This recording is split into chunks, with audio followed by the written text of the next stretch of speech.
Welcome to this lecture where I'll show you how to solve the text layer exercise. Did you try it out for yourself? This is your last chance to pause the recording. Okay, if you're still with me, let's go through all the steps. Installing the font is easy, we've already discussed it, but here's a quick overview. You go to fonts.google.com and you'll have to use the search box. Type in railway and you'll immediately find it. Click on the orange plus symbol and you'll add it to your library. Open up this window and tap the download icon. You'll get a zip archive that needs to be extracted. Once you get the file, copy-paste it into your operating system's fonts folder.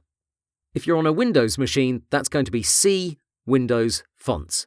So that takes care of this first task. Let's fix all our colours as fast as possible. From what I can see, most of them are pretty well sorted except this one in the hero area, and these three that are above this band. Let's select them all with the Control-Click technique. I'll grab the first one and then I'll hold Shift as well. Now from the character panel, I'll click on this colour swatch. We want them pure white, so we'll go all the way to the top left side of this colour picker. Notice we've just changed 4 text layers in one action, so there's no need to select them individually. Since we already have them selected, let's change them from Myriad Pro to Railway. Initially, I'll go for a medium weight because now it's time to customize each one according to its surroundings. Let's take it from the top with this one. Beautiful typing. There's no right or wrong way of improving its look.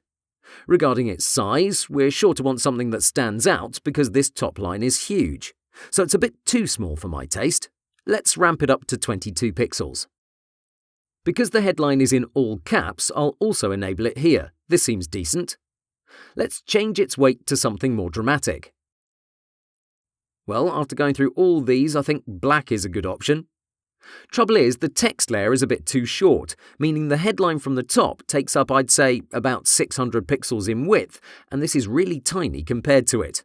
We could increase its size even further, but then it would compete for attention.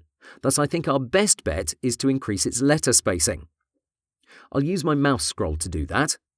Okay, as I'm increasing it, I'm confident that this is a good choice, but let me see how far we should take it. I think it would be ideal for it to match the length of keyboard. This means I'll use a value of about 480. Yeah, I'm happy with that. Regarding its spacing, I'd say you can go both ways. Currently, it's about 20 pixels away from the first line and about 40 from this paragraph. We can see that distance is somewhat matched between the buttons and these 3 lines of text. So we could leave it as is, but in this case, I'll center it.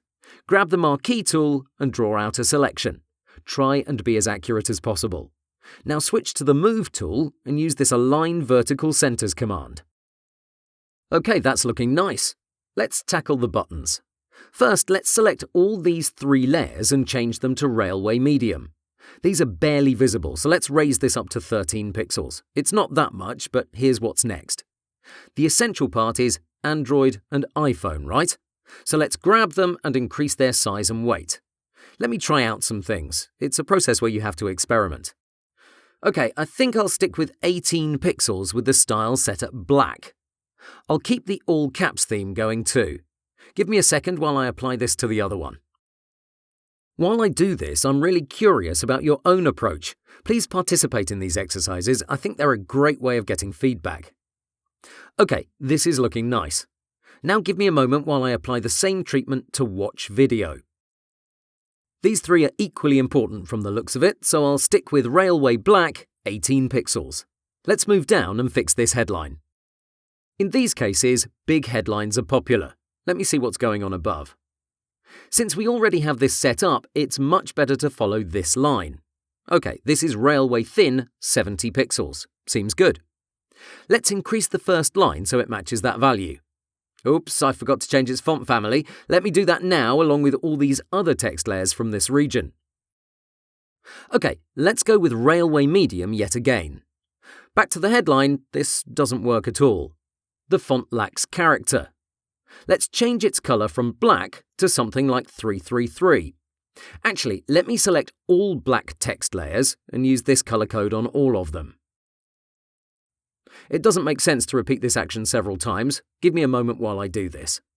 So far, I hope you've seen there's nothing overly complicated about it. It's just a process that requires a bit of patience and a dash of thinking. As long as you follow my essential rules for working with type, you should be good to go. Right, this is done. For the headline, we saw the one from above was set at 70 pixels, but I'm not feeling it here. It's just too big. Let me drop it to about 50 pixels, and I'll also change its weight to light. Thin seemed too fuzzy in my view. Yeah, I'm happy with that. For the second line, I'll introduce a bit of colour. It's clear this pink-purple is favoured, so let me see where we can pick it up from. This 1000 themes has some colour, but notice the character panel shows black in this swatch. That's because this folder has a colour overlay style applied to it. Let's double-click next to its name and identify that colour code. OK, it seems it's FF0068. I'll add that as my foreground colour so I can reuse it later. As for the subheadline, I'll follow the style from the 3 buttons from the header region. That means Railway Black, 18 pixels. We've already manipulated this layer's letter spacing and we saw how it improved our look. I think this is far too condensed, too squished together, so let's increase it here as well. How much is really up to you. Here, I think something around 200 should be fine. OK, great progress so far. Let me pick up the pace so we can wrap this up because I'm confident you get the idea. Before we move forward, I'll apply the same treatment to all headlines and subheadlines from this design. Again, the top line is Railway Light, 50 pixels with a colour code of 333. And the subheadline will use this pink from our foreground swatch, coupled with Railway Black, 18 pixels. The letter spacing, aka tracking, should be set at 200. Please also enable all caps. Let's fix these 2 areas and I'll leave the rest up to you. This is what's usually referred to as body text. Let's see how we can improve its look. It surely has to be larger, so let's play around with our mouse cursor. Well, I think 16 pixels is a good choice, but this weight isn't doing it for me. Let's go with a bolder, more powerful option. By going through these, I think semi-bold is a nice choice.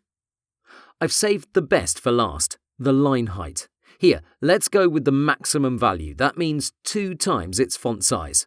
32 pixels is a lot, but considering the proportions of this area, I think it will do just fine. Now for the final bit, this area here. So let's tackle their size and style. I suggest you use your mouse scroll yet again and see what draws your attention. This seems like a very important region from this design because it showcases all the best features of this keyboard. Having said that, I think somewhere around 20 pixels in size is best. As for their weight, semi-bold or bold work just as well. Take a step back and see if there's anything that needs to be adjusted. All things considered, I'm happy with my progress in this amount of time. OK, I hope I've given you some insight into how this exercise should be solved. There are a few more text layers that need your attention, so please finish up and post the result in the comments section, especially if you tried different fonts. I'll see you soon.